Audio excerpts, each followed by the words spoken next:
ओम शांति 16 नवंबर 2023। बाबा के आज के महावाक्य हैं। बाबा समझाते, मीठे बच्चे, भारत जो हीरे जैसा था पतित बनने से कंगाल बना है, इसे फिर पावन हीरे जैसा बनाना है। मीठे दैवी झाड़ का सैंपलिंग लगाना है। प्रश्न है, बाप का कर्तव्य कौन सा है जिसमें बच्चों को मददगार बनना है।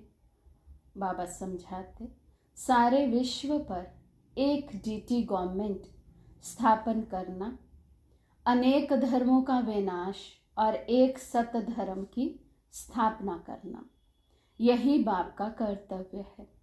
तुम बच्चों को इस कार्य में मददगार बनना है। ऊंच मर्तबा लेने का पुरुषार्थ करना है। ऐसे नहीं सोचना है कि हम स्वर्ग में तो जाएंगे ही। गीत है, तुम ही हो माता पिता तुम ही हो। ओम शांति। दुनिया में मनुष्य गाते हैं, तुम मात पिता हम बालक तेरे, परंतु किसके लिए गाते हैं ये नहीं जानते।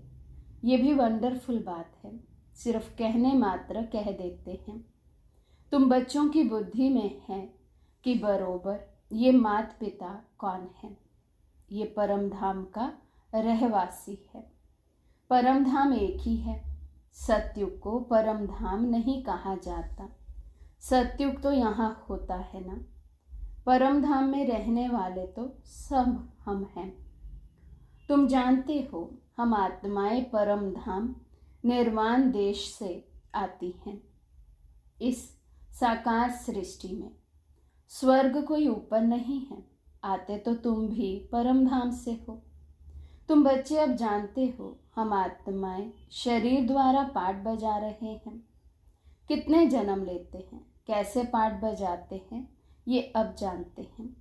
वे है दूर देश का रहने वाला, आया देश पराया। अब पराया देश क्यों कहा जाता है। तुम भारत में आते हो ना, परंतु पहले पहले तुम बाप के स्थापन किए हुए स्वर्ग में आते हो। फिर वे नर्क रावण राज्य हो जाता है। अनेक धर्म, अनेक गवर्नमेंट हो जाती है। फिर बाप आकर एक राज्य बनाते हैं। अभी तो बहुत गवर्नमेंट है, कहते रहते हैं सब मिलकर एक हो। अब सब मिलकर एक हो, ये कैसे हो सकता। 5000 वर्ष पहले भारत में एक गवर्नमेंट थी। World almighty authority Lakshmi Narayan थे। विश्व में राज्य करने वाली और कोई अथॉरिटी है नहीं। सब धर्म एक में आ नहीं सकते। स्वर्ग में एक ही गवर्नमेंट थी, इसलिए कहते हैं कि सब एक हो जाएं। अब बाप कहते हैं हम और सबका विनाश कराए एक आदि सनातन डीटी गवर्नमेंट स्थापन कर रहे हैं। तुम भी ऐसे कहते हो ना। सर्वशक्तिवान वर्ल्ड ऑलमाइटी अथॉरिटी के डायरेक्शन अनुसार हम भारत में एक डीटी गवर्नमेंट का राज्य स्थापन कर रहे हैं। डीटी गवर्नमेंट के सिवाय और कोई एक गवर्नमेंट होती नहीं। 5000 वर्ष पहले भारत में अथवा सारे विश्व में एक डीटी गवर्नमेंट थी। अब बाप आया है विश्व की डीटी गवर्नमेंट फिर से स्थापन करने। हम बच्चे उनके मददगार हैं। ये राज गीता में है। ये है रुद्र ज्ञान यज्ञ। रुद्र निराकार को कहा जाता है, कृष्ण को नहीं कहेंगे। रुद्र नाम ही है निराकार का। बहुत नाम सुन मनुष्य समझते हैं रुद्र अलग है और सोमनाथ अलग है। तो अब एक डीटी गवर्नमेंट स्थापन होनी है। सिर्फ इसमें खुश नहीं होना है कि स्वर्ग में तो जाएंगे ही। देखो, नर्क में मर्तबे के लिए कितना माथा मारते हैं। एक तो मर्तबा मिलता, दूसरा फिर कमाते बहुत हैं। भक्तों के लिए तो एक भगवान होना चाहिए, नहीं तो भटकेंगे। यहाँ तो सबको भगवान कह देते हैं, अनेकों को अवतार मानते हैं। बाप कहते हैं मैं तो एक ही बार आता हूँ, गाते भी हैं पतित पावन आओ। सारी दुनिया पतित है, उसमें भी भारत ज़्यादा पतित है। भारत ही कंगाल है, भारत ही हीरे जैसा था। तुमको नई दुनिया में राजाई मिलनी है। तो बाप समझाते हैं कृष्ण को भगवान कह नहीं सकते। भगवान तो एक निराकार परम पिता परमात्मा को ही कहा जाता है, जो जन्म मरण रहित है। मनुष्य तो फिर कह देते हैं वे भी भगवान, हम भी भगवान, बस यहाँ आए हैं मौज करने, बड़े मस्त रहते हैं। बस जिधर देखता हूँ तू ही तू है, तेरी ही रंगत है। हम भी तुम भी हम, बस डांस करते रहते हैं। हजारों उनके फॉलोअर्स हैं। बाप कहते हैं भगत भगवान की बंदगी करते रहते हैं, भक्ति में भावना से पूजा करते हैं। बाबा कहते हैं मैं उन्हें साक्षात्कार करा देता हूँ, परंतु वो मेरे से मिलते नहीं। मैं तो स्वर्ग का रचयिता हूँ, ऐसे नहीं कि उन्हों को स्वर्ग का वर्षा देता हूँ। भगवान तो है ही एक। बाप कहते हैं सब पुनर्जन्म लेते लेते अबला हो गए हैं। अब मैं परम धाम से आया हूँ। मैं जो स्वर्ग स्थापन करता हूँ उसमें फिर मैं नहीं आता। बहुत मनुष्य कहते हैं हम निष्काम सेवा करते हैं, परंतु चाहे ना चाहे फल तो जरूर मिलता है। दान करते हैं तो फल जरूर मिलेगा ना। तुम साहूकार बने हो क्योंकि पास्ट में दान पुण्य किया है। अब तुम पुरुषार्थ करते हो। जितना पुरुषार्थ करेंगे उतना भविष्य में ऊंच पद पाएंगे। अभी तुम्हें अच्छे कर्म सिखलाए जाते हैं भविष्य जन्म जन्मांतर के लिए। मनुष्य करते हैं दूसरे जन्म के लिए, फिर कहेंगे पास्ट कर्मों का फल है। सत्युग त्रेता में ऐसे नहीं कहेंगे। कर्मों का फल 21 जन्मों के लिए अभी तैयार कराया जाता है। संगम युग के पुरुषार्थ की प्रारब्ध 21 पीढ़ी चलती है। सन्यासी ऐसे कह ना सके कि हम तुम्हारी ऐसी प्रारब्ध बनाते हैं जो तुम 21 जन्म सुखी रहेंगे। अच्छा व बुरा फल तो भगवान को देना है ना। तो एक ही भूल हुई है जो कल्प की आयु लंबी कर दी है। बहुत है जो कहते हैं 5000 वर्ष का कल्प है। तुम्हारे पास मुसलमान आए थे, बोले कल्प की आयु बरोबर 5000 वर्ष है। यहाँ की बातें सुनी होंगी। चित्र तो सबके पास जाते हैं, सो भी सब थोड़ी मानेंगे। तुम जानते हो ये रुद्र ज्ञान यज्ञ है जिससे ये विनाश ज्वाला निकली है। इसमें सहज राजयोग सिखलाया जाता है। कृष्ण की आत्मा अब अंतिम जन्म में शिव से वर्षा ले रही है, यहाँ बैठी है। बाबा अलग है और ये अलग है। ब्राह्मण खिलाते हैं तो आत्मा को बुलाते हैं ना, फिर वे आत्मा ब्राह्मण में आकर बोलती है। तीर्थों पर भी खास जाकर बुलाते हैं। अब आत्मा को कितना समय हो गया, फिर वे आत्मा कैसे आती है, क्या होता है? बोलती है मैं बहुत सुखी हूँ, फलाने घर में जन्म लिया है। ये क्या होता है? क्या आत्मा निकल कर आई? बाप समझाते हैं मैं भावना का भाड़ा देता हूँ और वे खुश हो जाते हैं। ये भी ड्रामा में राज है। बोलते हैं तो पाठ चलता है। कोई ने नहीं बोला तो नूंद नहीं है। बाप की याद में रहो तो विक्रम विनाश होंगे, अन्य कोई उपाय नहीं। हर एक को सतो रजो तमो में आना ही है। बाप कहते हैं तुमको नई दुनिया का मालिक बनाता हूँ। फिर से मैं परम धाम से पुरानी दुनिया पुराने तन में आता हूँ। ये पूज्य था, पुजारी बना, फिर पूज्य बनता है। तत्त्वम तुमको भी बनाता हूँ। पहला नंबर पुरुषार्थी ये है। तब तो मातेश्वरी पिताश्री कहते हो। बाप भी कहते हैं तुम तख्त नशीन होने का पुरुषार्थ करो। ये जगत अम्बा सबकी कामना पूरी करती है। माता है तो पिता भी होगा और बच्चे भी होंगे। तुम सबको रास्ता बताते हो। सब कामनाएं तुम्हारी पूरी होती हैं सतयुग में। बाबा कहते हैं घर में रहते भी यदि पूरा योग लगाए तो भी यहाँ वालों से ऊंच पद पा सकते हैं।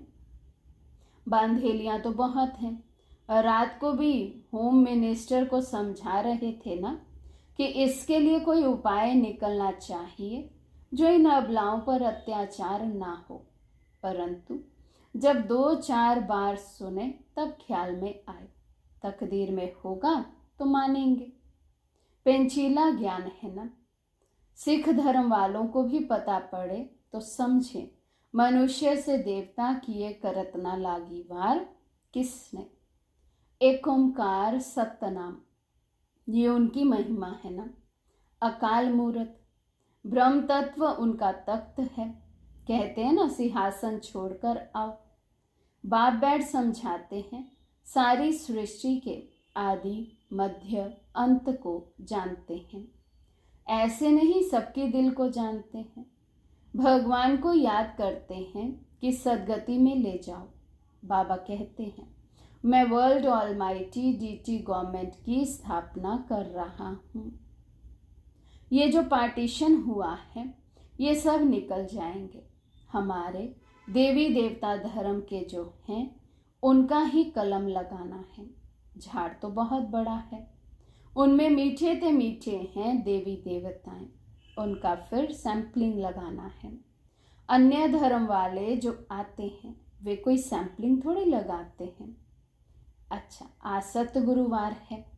बाप कहते हैं बच्चे श्रीमत पर चलकर पवित्र बनो तो साथ ले जाऊंगा। फिर चाहे मखमल की रानी बनो चाहे रेशम की रानी बनो। वर्षा लेना है तो मेरी मत पर चलो। याद से ही तुम अपवित्र से पवित्र बन जाएंगे। अच्छा बाप दादा और मीठी मम्मा के सिखे लदे बच्चों को याद प्यार और सलाम वालेकुम।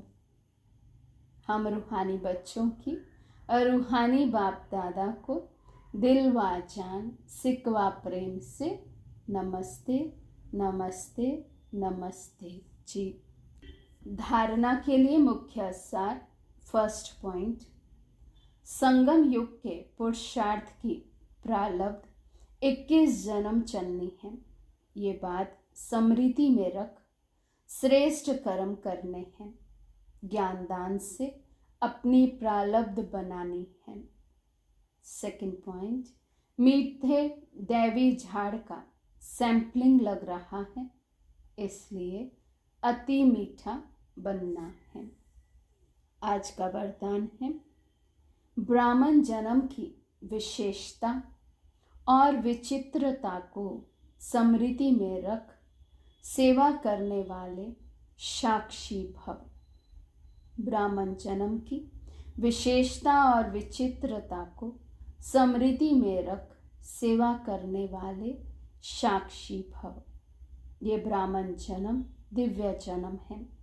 साधारण जन्मधारी आत्माएं अपना बर्थडे अलग मनाती, मैरिज डे फ्रेंड्स डे अलग मनाती, लेकिन आपका बर्थडे भी वही है तो marriage day mother day father day engagement day सब एक ही है, क्योंकि आप सबका वायदा है एक बाप दूसरा ना कोई। तो इस जन्म की विशेषता और विचित्रता को स्मृति में रख सेवा का पाठ बजाओ। सेवा में एक दो के साथी बनो, लेकिन साक्षी होकर साथी बनो। जरा भी किसी में विशेष झुकाव ना हो। स्लोगन है बेपरवाह बादशाह वे हैं जिसके जीवन में निर्माणता और अथॉरिटी का बैलेंस हो। बेपरवाह बादशाह वे हैं जिसके जीवन में निर्माणता और अथॉरिटी का बैलेंस हो। मातेश्वरी जी के मधुर महावाक्य सार है, आत्मा परमात्मा में अंतर भेद। आत्मा और परमात्मा अलग रहे बहुकाल, सुंदर मेला कर दिया जब सतगुरु मिला दलाल। जब अपन ये शब्द कहते हैं तो उसका यथार्थ अर्थ है कि आत्मा परमात्मा से बहुत काल से बिछुड़ गई है। बहुत काल का अर्थ है बहुत समय से आत्मा परमात्मा से बिछड़ गई है। तो ये शब्द साबित करते हैं कि आत्मा और परमात्मा अलग अलग दो चीज़ हैं। दोनों में आंतरिक भेद है, परंतु दुनियावी मनुष्यों को पहचान ना होने के कारण वो इस शब्द का अर्थ ऐसे ही निकालते हैं कि मैं आत्मा ही परमात्मा हूँ, परंतु आत्मा के ऊपर माया का आवरण चढ़ा हुआ होने के कारण अपने असली स्वरूप को भूल गए हैं। जब वो माया का आवरण उतर जाएगा फिर आत्मा वही परमात्मा है। तो वो आत्मा को अलग इस मतलब से कहते हैं और दूसरे लोग फिर इस मतलब से कहते हैं कि मैं आत्मा सो परमात्मा हूँ, परंतु आत्मा अपने आप को भूलने के कारण दुखी बन पड़ी है। जब आत्मा फिर अपने आप को पहचान कर शुद्ध बनती है तो फिर आत्मा परमात्मा में मिल एक ही हो जाएंगे। तो वो आत्मा को अलग इस अर्थ से कहते हैं, परंतु अपन तो जानते हैं कि आत्मा परमात्मा दोनों अलग चीज़ है। ना आत्मा परमात्मा हो सकती और ना आत्मा परमात्मा में मिल एक हो सकती, और ना फिर परमात्मा के ऊपर आवरण चढ़ सकता है। अच्छा, ओम शांति।